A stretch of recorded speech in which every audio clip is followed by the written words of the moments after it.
మన జీవితంలో ఎంతోమందిని చూస్తూ ఉంటాము.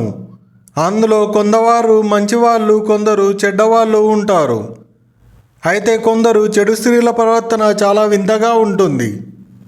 ఇంట్లో భర్తను పట్టించుకోకుండా పరాయి పురుషుని కోసం ఆరాటపడుతూ ఉంటారు. ఇలా చేయడం వల్ల వాళ్ళకేమీ తృప్తి మిగులుతుందో అర్థం కాదు. కట్టుకున్న భర్తను పట్టించుకోకుండా వీధిన పోయే వాడి గురించి ఇంతగా ఆరాటపడడం విచిత్రం కదా.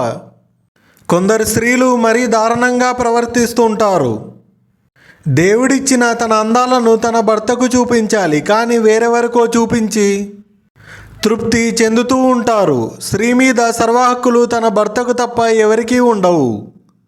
ఇలాంటి స్త్రీల వల్లే సమాజం భ్రష్టు పట్టిపోతుంది. పరాయి వారిని కాకుండా సొంత వారితో కూడా ఇలాంటి సంబంధాలు పెట్టుకుంటారు. అంతా పిచ్చిగా ఉంటే భర్తతో మోమాటం లేకుండా మీకు ఎలాంటి కోరికలు ఉన్నాయో చెప్పి చేయించుకోవాలి.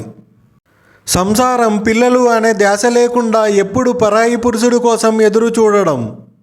ఇంట్లో పూజలు, పురస్కారాలు అనే ముచ్చట లేకుండా ఎప్పుడు చూసినా వీధిలో పడి బతుకాని కొట్టడం.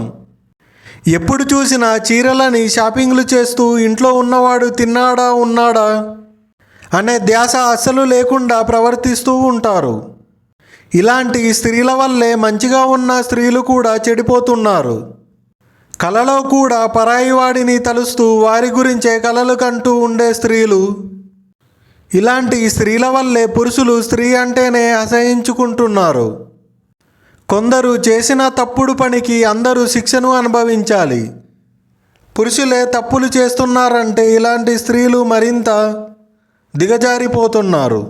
అలా చేస్తే సమాజంలో గౌరవం కాదు కదా, అసలు మనిషిగా కూడా చూడరు. నేను చెప్పిన విధానం మీకు నచ్చినట్టయితే వీడియోని లైక్ చేయండి, అలాగే షేర్ చేయండి. మరిన్ని మంచి వీడియోల కోసం మా ఛానల్ని సబ్స్క్రైబ్ చేయండి.